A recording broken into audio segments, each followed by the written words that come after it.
Hey friends, this is Colleen. And this is Margaret. And we're the Cousins Weird. And we're together in the same room, which is cool. Yes, we're recording a little later than normal because Colleen's going to be out of town all next week in San Antone. The San Antone. And I knew we were going to be recording virtually then, so I thought we should be together one time before, she has to go away for a week. And we went shopping. It was fun. It was fun. It's fun shopping with another adult. Yes, we went shopping, got makeup. Yeah, especially going makeup shopping. Yeah. Oh my God, Colleen. What? I watched the trailer for Mandalorian Season 3. I think I saw it, too. It's so good. I can't remember anything. It looks so good. I can't wait. I know, I'm excited about that. I'm excited about anything that Pedro Pascal's in. I know. We know this. Yes. He's my new obsession. Mm-hmm. Yes. I don't know how new it is anymore now. You can't really say new anymore. It's not new. It's been an obsession it's been for a couple years now. For more than a couple years. Yeah. It started with Game of Thrones. Yes. Oh, I loved him, his character. And then it made me want to vomit. And then why would they do that to me? Why would you do that to me? Ruin his beautiful face. I know. Jerks. Anybody that doesn't need their head squeezed to their No, especially him. Especially him. No, he didn't deserve it. His character was super cool, and he's super cute. And not that cuteness should make you live. But it helps. It should when you're him. Yeah. I have some kind of glandular issue right now, so I have a Quasimodo head, I feel like. I'm swelling at the throat, like some kind of zombie, and it's going to burst open at any second. That's what I feel like right now. Mm-hmm. I feel like I'm patient zero. And I'm going to burst forth some kind of alien life form from my underchin. Your underchin. Because I have swollen glands. Colleen texted me this morning. She's like, "Oh, I've got wicked swollen glands," and I'm like, "Oh, great." I'm trying to my thing is, I got to cheer her up, get her mind off of it. So I just share my story with her that my 9-year-old daughter, who is my spunky one that's going to give me gray hair, or I'll end up pulling it all out of my head, either one, But she's been on a hair cutting kick, and she's been cutting her doll's hair, which is fine. I tell her they're her dolls. She can do everything she wants, but she needs to understand the hair is not going to grow back. Right. Which she knows, so she's just trimming, and it's fine. I found where she cut her actual hair the other day. Mm-hmm. It wasn't really noticeable. Like, she was just doing little pieces here and there, but I found it in the bathroom because, kids don't hide the evidence. No. And then she comes in the bedroom this morning, and they're doing something special. They're going snow tubing today at school, and I'm looking at her face, and I'm like, "Did you cut your eyebrows?" This child took scissors to her eyebrows, and she basically held the hair out and cut it right to the skin. So she looks like she has alopecia in her eyebrows. Was she trying to give herself the eyebrow lines that some people have? I have no idea what she was trying to do, but I'm looking at her, and I'm like, "Kid, that looks real weird." She's like, "Well, Mom, I'm going to be wearing a hat all day, and it'll cover it, and no one will even see it." I go, "Today?" Yeah, that's not growing back that quick there, honey. She's gonna sit at home and concentrate real hard and grow back. And she's got some brows.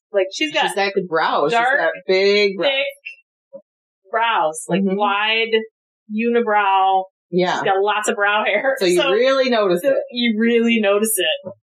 You really notice it. I'm like, she's like, "I did it last night before bed." I go, "With whose scissors?" Jackson's, her brother's too. She got scissors that were her brother's, and she went in somewhere. She didn't even use a mirror. She just went to town. Yeah. I can't believe she didn't cut herself. I can't believe it either. She just felt the need. She said, "Well, I'm going to cut hair when I grow older." I go, "Well, you better get better at your eyebrows, because no one's going to want you to touch that if your eyebrows look like that." Crushing her dreams. I did not say that to her. You thought it. But I thought it. It's okay to think it. Yeah. But she told me she wants to be a hairdresser. She wants to cut hair. I like it. And then she also wants to fly helicopters for the Army. Perfect. And people's hair will look like she was flying the helicopter. Cut their hair. Her eyebrows look like that. She cut them with the helicopter. Yeah, I was going to say, maybe that'll be her technique. I cut people's hair with helicopter blades. Because they spin.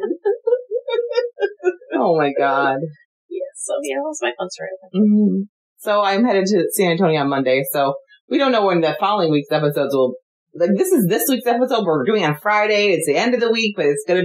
So it probably will blend over into. Like, it'll be released, like, this weekend, and then you might be another weekend before we have another... Anyway, don't worry about it. You're going to get episodes. It's going to happen. Okay. Yes. We just, I'm not going to be around, and I don't know if I'll have time. Right. That's all right. It's fine. We're fine. Everything's fine. Okay. You want to know what I'm doing today? Something's been in my back pocket, and you're the one that suggested it to me. Oh. From an episode. It came from an enema episode. Terrible trend. And you told me about... you said, did you know, and you talked about a movie that had Anthony Hopkins in it, about a person in history who liked an enema.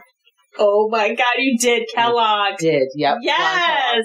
And so I was like, it's been on my back burner for a while, and I always thought about doing it, I just haven't, and I'm like, I'm doing John H. Kellogg. Sweet! I'm so excited. So...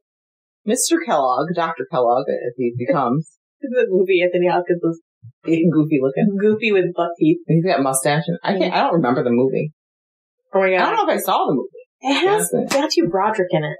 Yeah. So back in the I remember 90s, it. and it has, what's her face? She was in Reality Bites. Liz Campbell? No. No, name. Tyler? Fonda? Bridget Fonda. Oh, okay. Bridget Fonda. Okay. Well, anyway, John Kellogg was born February 26, 1852. Now this man, you're like, why are you doing a history guy? Why are you doing Kellogg's? Like, if you think of Kellogg's, what do you think? Cornflakes. He's known for inventing cornflakes. Yes. Well, he's known for some bizarre shit. And that's why I told Holly he needs to do one on it because he's a weirdo. Yeah. Fascinating. Yogurt enemas. Now you're giving away the... I'm sorry. They heard that if they listen to the enema episode. That's true. So, he was born in 1852 in Tyrone, Michigan. I can't speak. I have a goiter. Midwestern guy. Yeah. Apparently, in this time was like the cusp of the hygiene revolution in the United States. So, that kind of comes into play. He was one of 11 children. Wow. And their family was Seventh-day Adventists. Okay. Big Gilmore Girls and Lane. Yes. Big into the vegan diet. In 1856, his family moved to Battle Creek, Michigan. And this was like the mecca of the Adventists. Okay. The church had it was staunchly against anything unclean. So we're talking alcohol, tobacco, any kind of sweeteners, just like a few things. There's much more, but that's just like the basis of some things. They required their followers to abide by guidelines of hygiene, diet, and chastity. Mm. They believed that Jesus was coming soon and it would be the end of the world. So the Kellogg family, like his parents, were like, well, why are we going to educate our kids? We're all going to die soon anyway, so let's not bother doing that. We'll focus on our religion. And John was a smart guy, and he was like, well, I want to learn. So he started educating himself.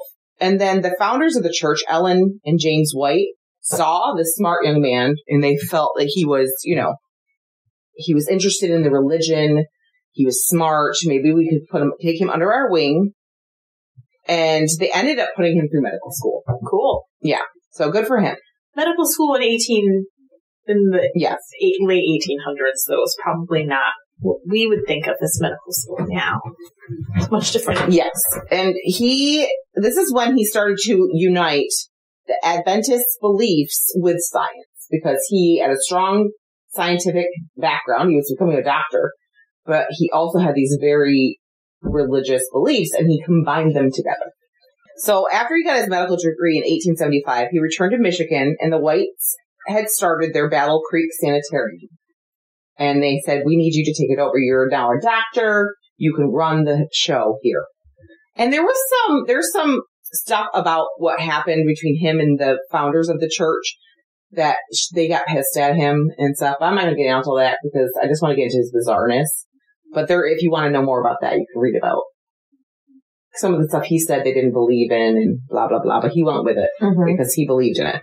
Now, Battle Creek Sanitarium will become, once he takes over and starts running it, the most popular medical spa in America. He believed your body was a living temple. You know how they say your body's your temple. The way to treat your body was through nutrition, cleanliness, and religion. That was his basis of everything. So I'm going to quote him. He believed that God was in every cell and microbe. He said, "It is God that grows the plant. It does not grow itself. It is divine power, which is all things and in all matter, and is the same divine power working in my body that makes me who I am and that makes you who you are."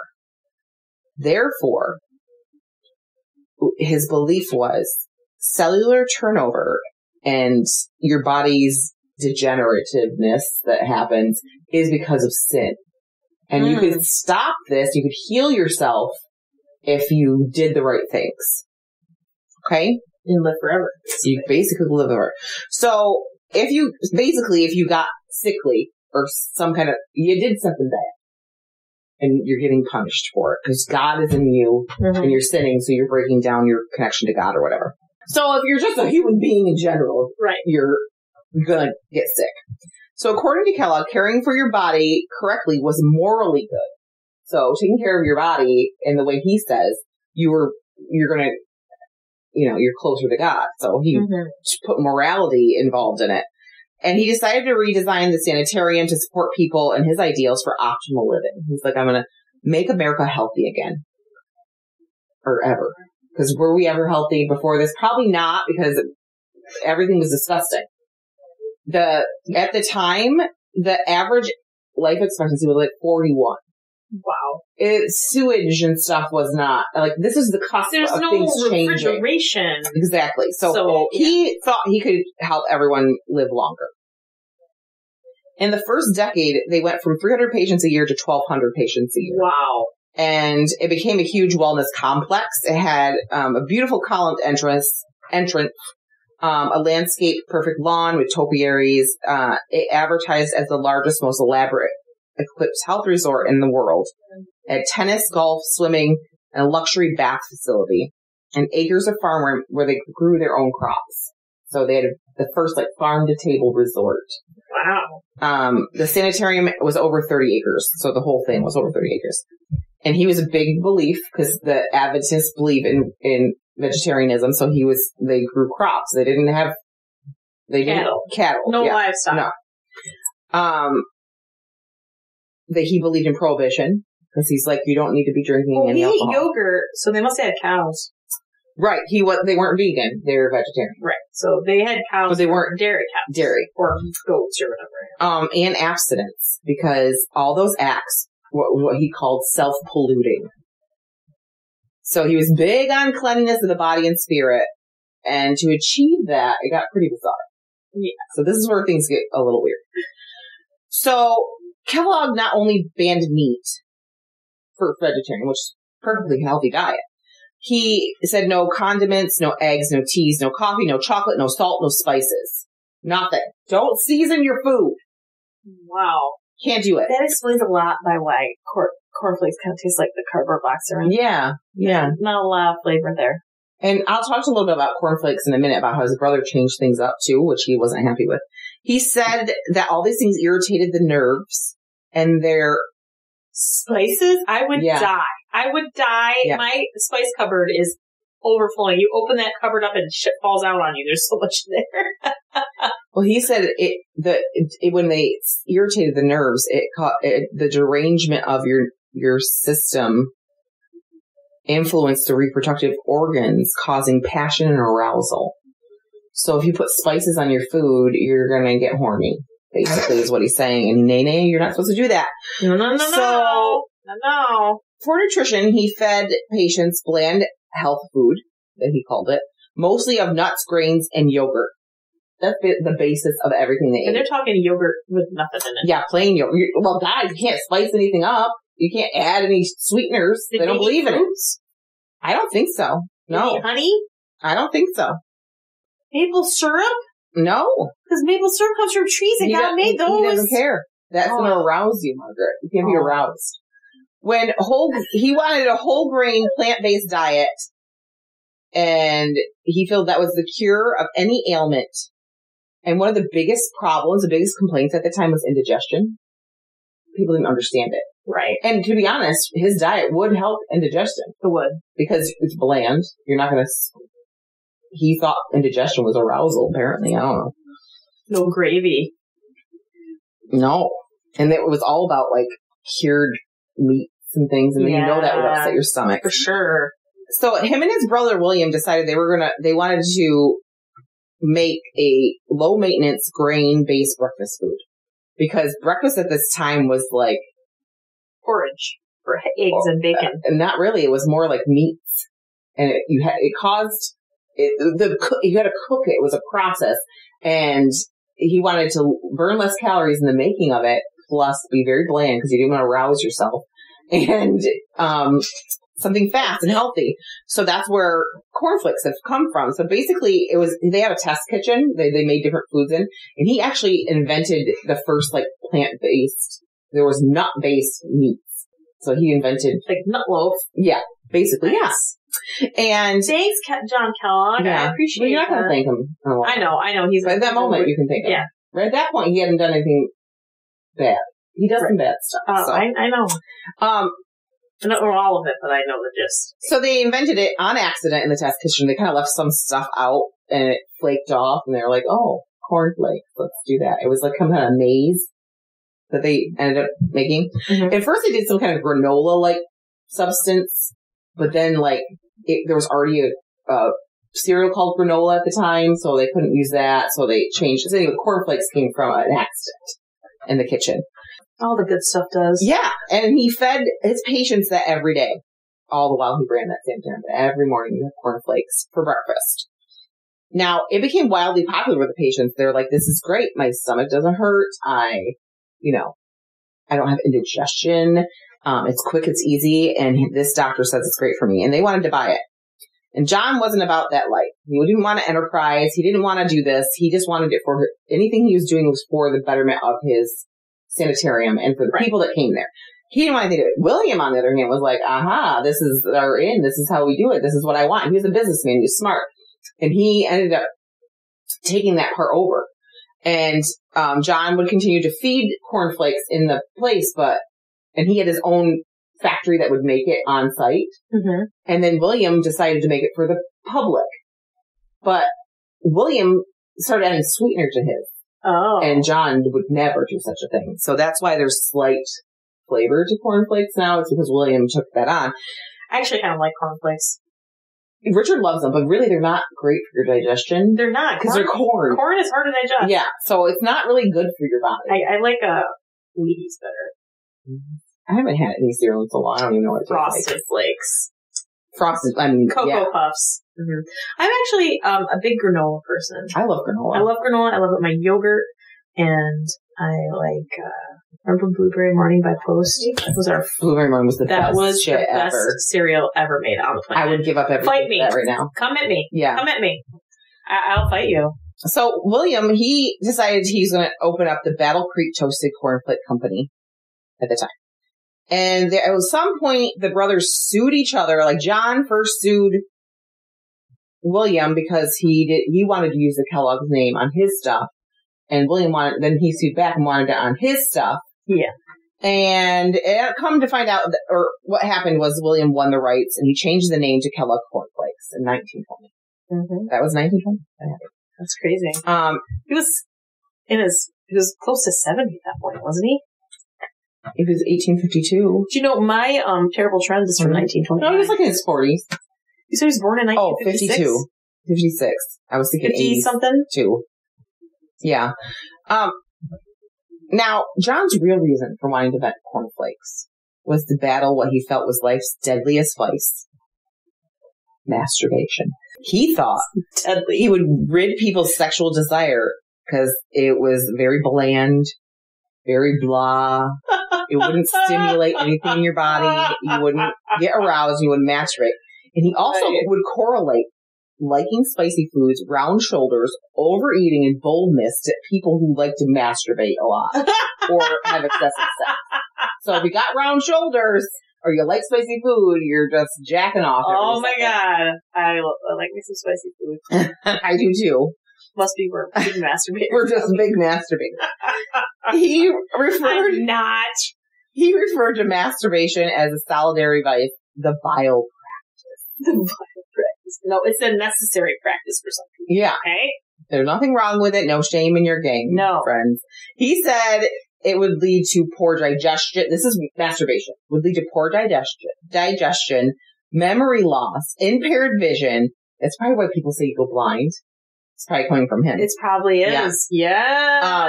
Yes. Heart disease, epilepsy, and even insanity. It makes you go nuts.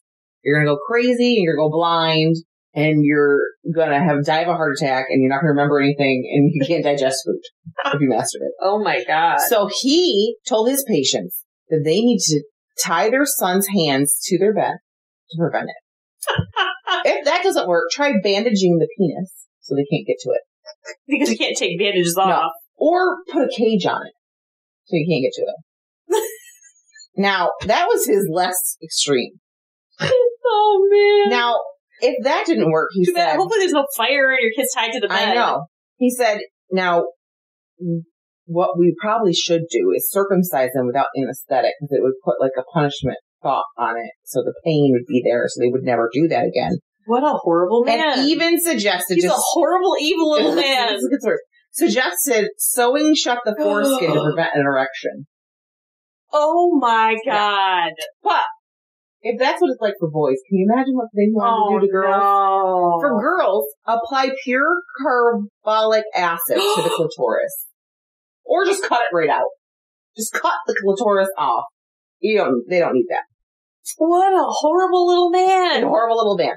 He said masturbation was unclean and you were killing yourself by your own hand, literally, by doing it because you're polluting your body.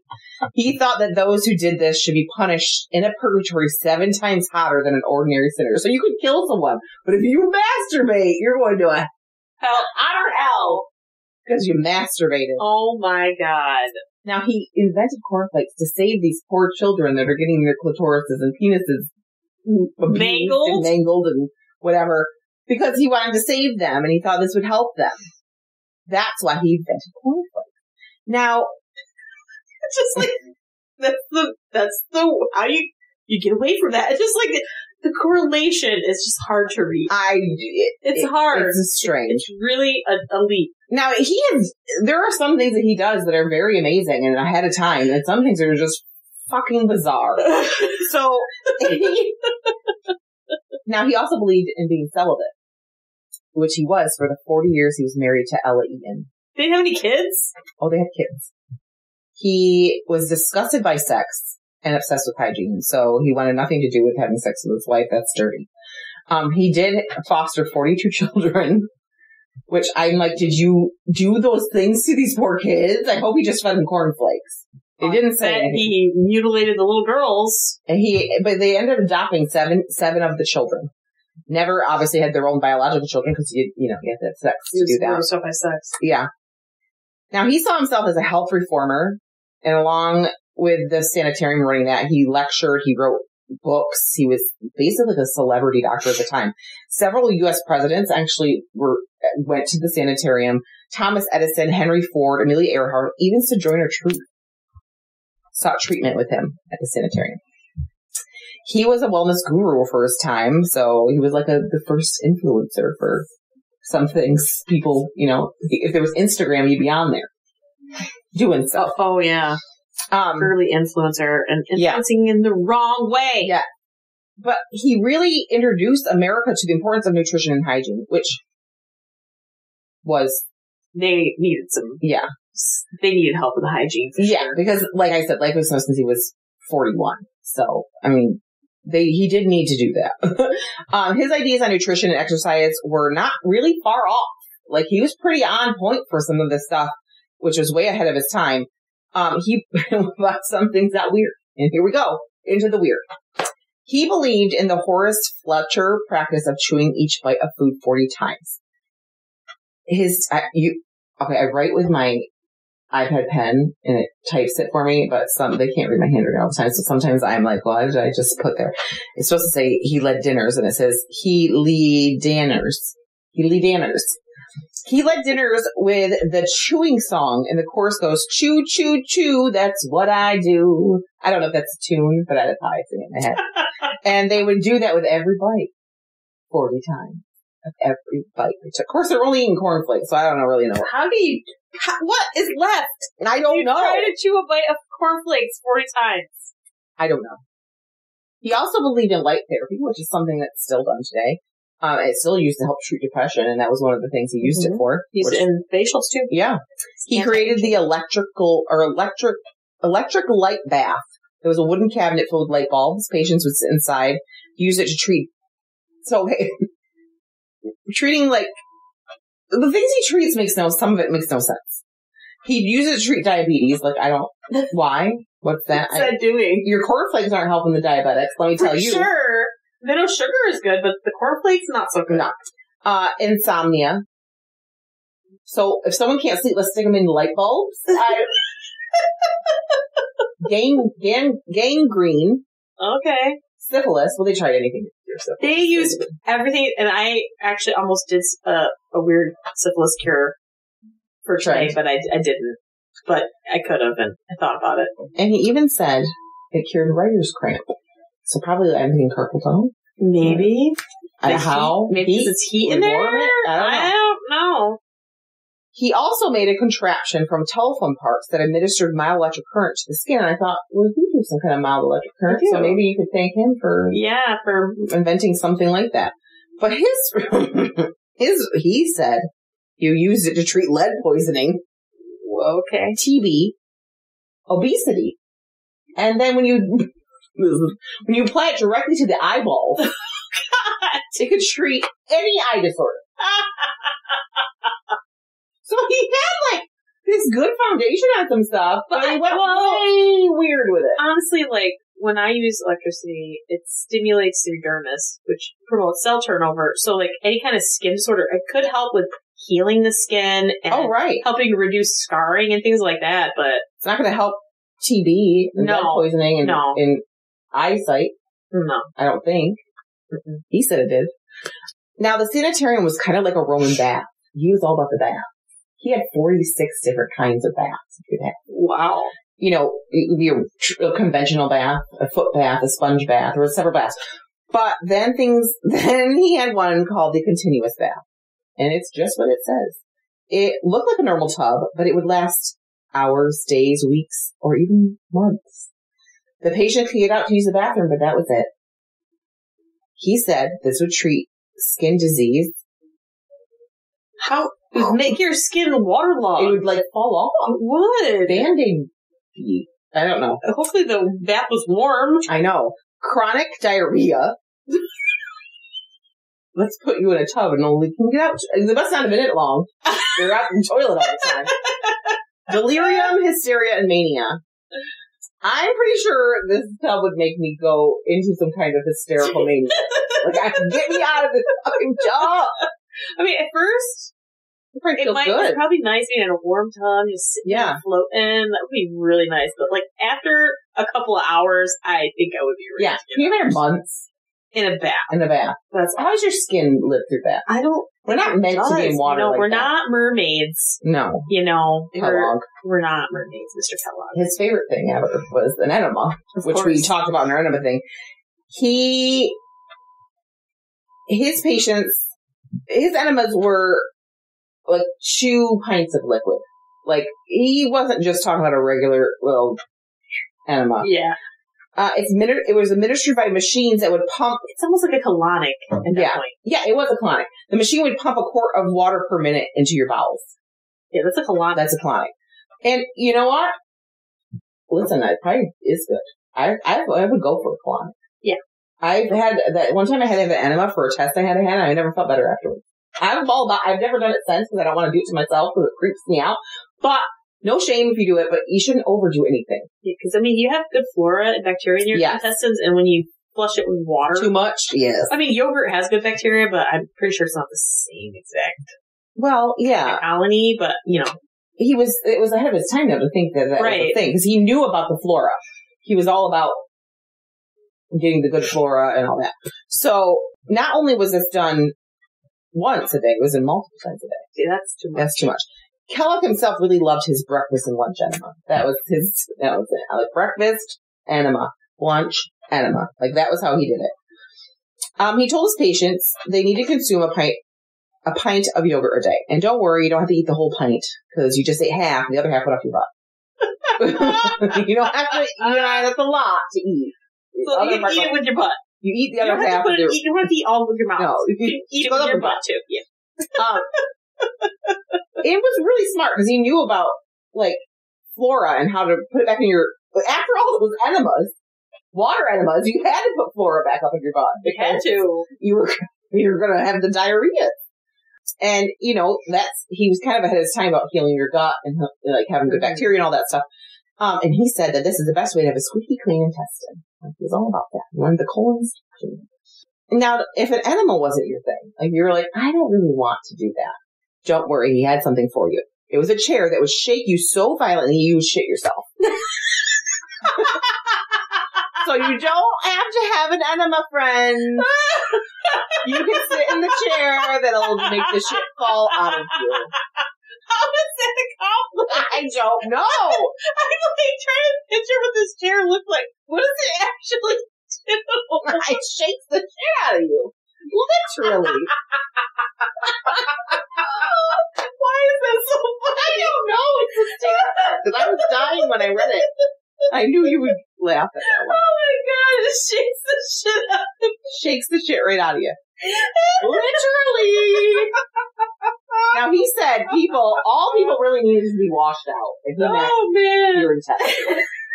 Now, at this point, other than the masturbation, you're like, you know what? He's really helping people. He really wants to do good. He's a good guy. The masturbation, maybe he went off the path for a minute. And, the man lived to be 91 in a time where that didn't happen. So he wasn't stupid. He was on to something. But you saw with the masturbation that some of his ideas are dangerous. And okay. For the last 30 years of his life, he dedicated to promoting eugenics. So right there tells you something. Yuck.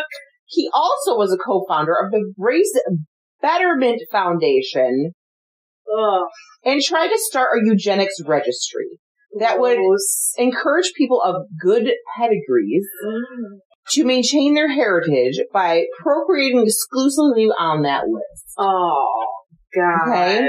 That's terrible. Mm-hmm. What a horrible, evil little man. Yes.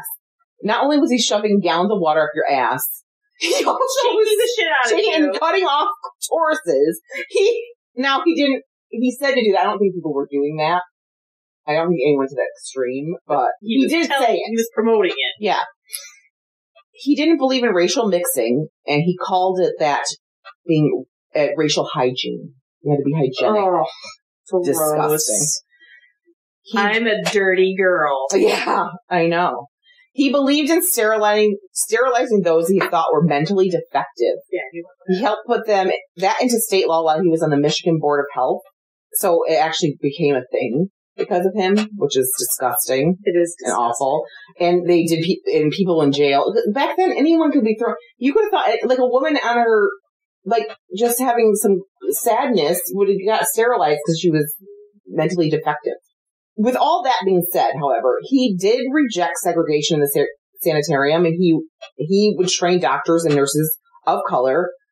He didn't have a problem with being around people of color. He actually treated Sojourner's Truth leg ulcer with a graft of his own skin. So it was very bizarre. Like, he didn't think races should mix, and he thought there should be, like, but good pedigree, but he didn't have a problem being around people of color in treating them and doing that. So weird. It's so weird, but his ideas were just fucked up. Yeah. And sadly, he could have been even more amazing if he could have not had the religious parts in there, I think. Right. And didn't get involved in eugenics in general. But he ran the sanitarium until his death in 1943 at 91 years old. Like, he was in the sanitarium. Like, he was running it until he died. Since then, his ideas have made him, some of his ideas obviously made him look kind of like a quack. He did have some good stuff, but dude, race hygiene. Yeah. Cutting clitorises. Shaking the shit out of people. Like, come on. And, we talked about the novel and the movie Road to Wellville, starring Anthony Hopkins as John Kellogg, kind of shows. You should watch that movie.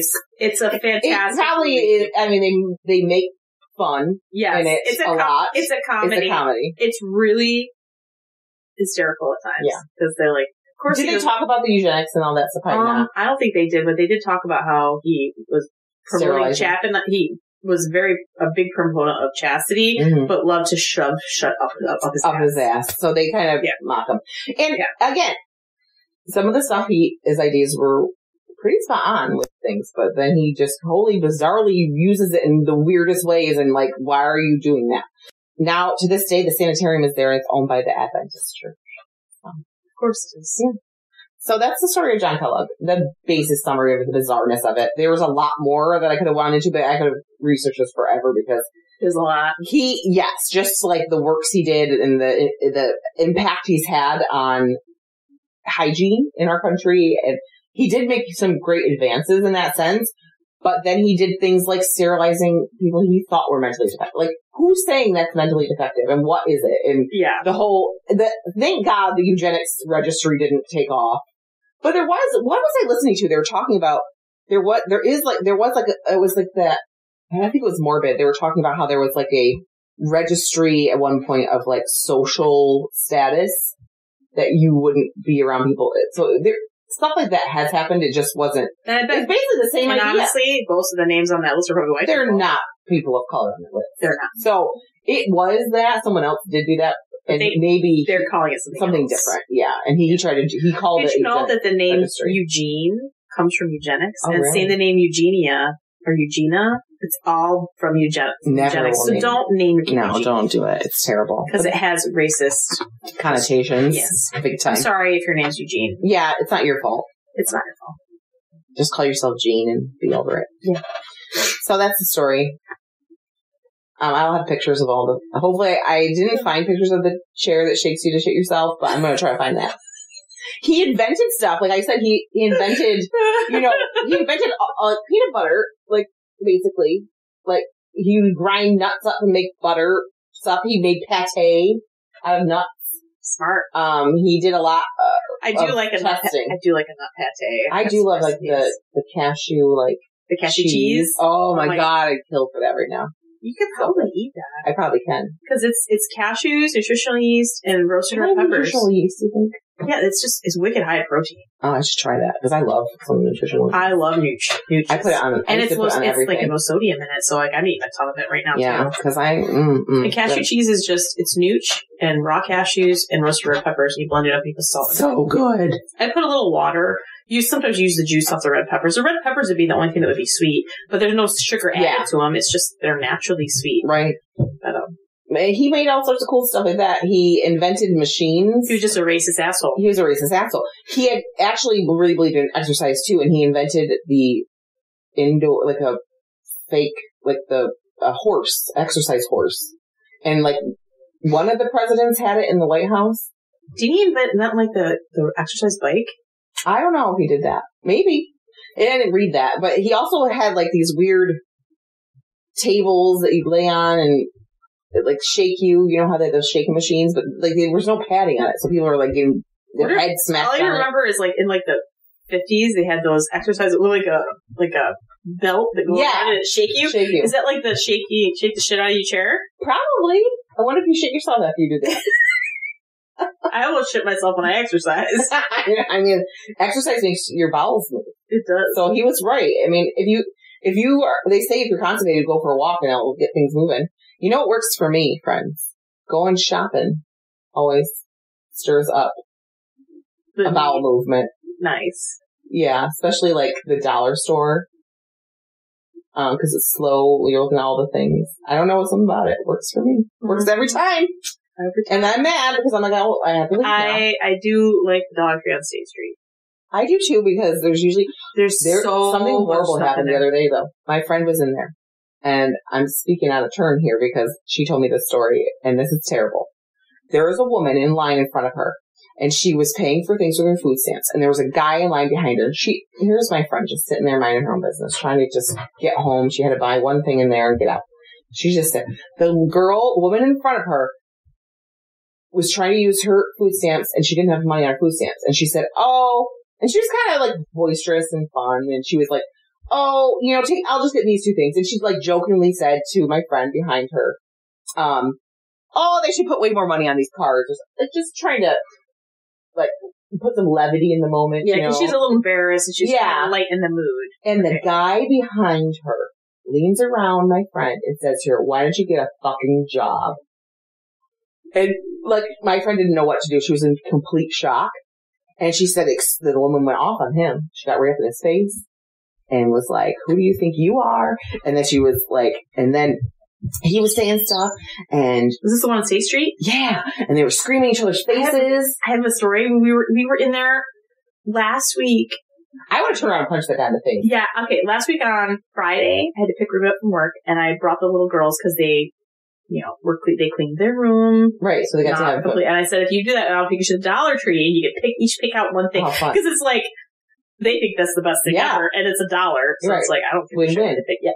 And so we're in there, we're getting stuff, and we pick Ruben up, and we stop there afterwards, and we're in there shopping, and this is like 8 o'clock at night, right? There's this woman in there in the aisle, and then the worker comes up there, she's like, oh, did you want me to help you pay for the stuff you just stuck in your shirt? And then all hell broke. Oh no! Like, the woman's like, what are you talking about? And she's like, all getting all in her face and mean, and then the woman, they were like swearing at each other, calling each other cunts, and one of them said the N-word. They were an N-lover, and I'm like, oh, is this happening right now? I'm like, babies are in there. Yes, I was just like, oh crap! I'm just like, what the shit is going on? Like, it's 8 o'clock at night, and there's gonna be a fight in the Dollar Tree. I could not believe it. I mean, the woman handled it wrong because I worked retail, and you just wait until you can't accuse somebody of shoplifting until they've left the store. Right. But I mean, if she saw somebody put something in her coat, she's like, oh, did you want to, me to ring you up for that stuff you just stuck in your pocket? Right. She's like, what are you talking about? I don't have anything in my pocket. I'm like, well, I think I saw you just put something in your pocket. Well, I didn't. It was like that kind of thing. And then they started swearing at each other, and they were up and down the aisles, yelling and screaming at each other. Like, the worker should have just went and called the cops at that point. Yes! And I'm just like, what the hell's going on? I'm like, Ruben? Never know.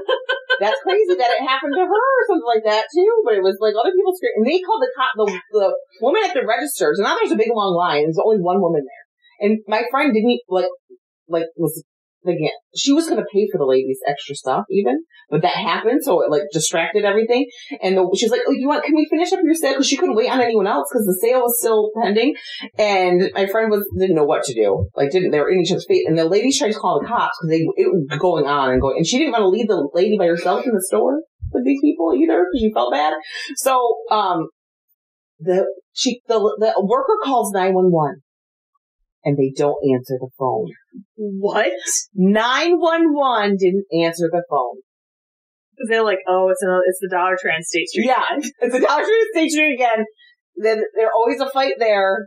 Like, oh my God. So that's I'll tell you what though, I love that Dollar Tree because it's huge. They have so much stuff, but it is wrecked. Every time you go in there, it's especially when I go in there, it's usually in the evening. Mm-hmm. It looks like shit in there. It's like people are rude. There's stuff open. There's like frozen dinners in the yarn.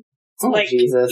It's like, come on, people pick up after yourself. Yeah, it's crazy. That's the worst Dollar Tree well, it's the best one to get a show.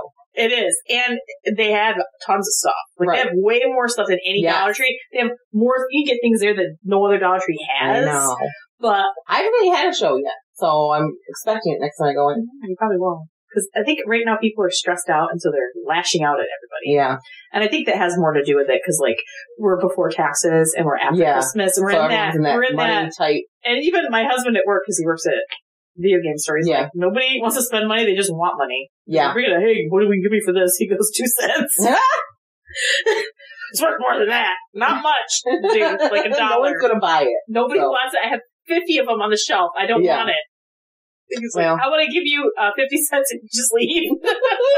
I'll just see if you can take it with you. Yeah. Just go with. I'll give you 50 cents and you can go and take it. But that went on a tangent of sorts, but that was good stories. Yes. Yeah. I'm like, I can't believe it happened to you. I have to tell her that it happened to you. yes! Too. Well, they weren't ringing out. We're just in the aisle. No, but still. I'm in the crap. I'm next to the goddamn yard, and there's some ladies dropping C-bombs. And your babies are right there. What did your girls do? I'm just like, Evie, don't listen to what they're saying, honey, because Ruby was with Ruben, Okay. and Evie was with me, and I like covered her ears. like, like, there's a child sitting here. You know what? If you didn't have her with you, you could have recorded that and put it on TikTok and then viral. Probably. I would have got beat up. Well, This girl was, she was, and the worker is somebody who I talked to in there, and she's fine, but the girl she was accusing of shoplifting, she looked like she could kick my ass. I'm just like, okay, kids, let's go to the next aisle. Time to go. Time to go, Evie. Follow mommy. No, we'll come back. Let's go look for snacks. Okay. Oh my You can goodness. always distract my kids with food. Hey, you do that with me too. I will say one thing, the Dollar Tree on, all the Dollar Trees have freeze-dried fruit in the little pouches. Oh, they're $1.25. So that's totally a good deal for that. Yeah. And my kids bring those to school for a snack because it's fruit. Yeah. Freeze-dried and it's crunchy like candy, but it's not candy. Yeah. I love it. There's no sugar. So if you want more stories about what happens at the Dollar Tree or pictures of our episodes, you should follow us on Instagram and the Facebook because we post that shit on there and you can share with your friends our episodes. Yes. C-words included. C-words included. Yeah. What else can I do? You can, if you'd like to reach out to us and share your Dollar Tree stories with us. We would love that. Oh my God, we can start a new podcast. Stories from Dollar Tree. And Walmart. And Walmart, yeah. Share your funny, retail stories with us where weird shit happened. Yeah. We would love to hear it. And we will, if you let us, we'll share them with everybody. It would be great. So send us an email at thecousinsweird@gmail.com. Or you can send us a direct message through Instagram or Facebook. Yeah, because we're there. Yes, like us. If you want Share us, us. yes. If you want to support us, go to patreon.com/thecousinsweird for $1 a month. You become a freaky friend. You get free sticker and bonus episodes. And for $5 a month, you become a Taylor Trender. See how fast I can say this. You get all the same things as freaky friend, but you also get you get ad-free episodes, a yearly gift, and a monthly Skype with us and other Patreons. Yay! Because we're fun. You can talk about weird shit that happens in the Dollar Tree. Woohoo! And then make sure that you tell your friends about us because that's the best way to help us. And then like us on your platform, follow us, and rate us on any platform you listen to us on because that gets us pushed into the universe for other people to see. Yes. And then when we become really famous, we will take you all to dinner. Yeah. When we're famous. Our Patreons. Our Patreons, yes. Yes. When we're famous, we'll take you to dinner. How's that? With a big party with Amber Sky. We'll have Amber Sky. We'll host a drag party with Amber Sky for our Patreons. Yes. Oh, we're just brainstorming. Oh, Margaret's coughing. We're just brainstorming all over the place over here. Yeah. All right, I think we're done. We're just delirious. We still have a terrible trends to do. We gotta go. Short, though. Stay freaky. Bye. Bye.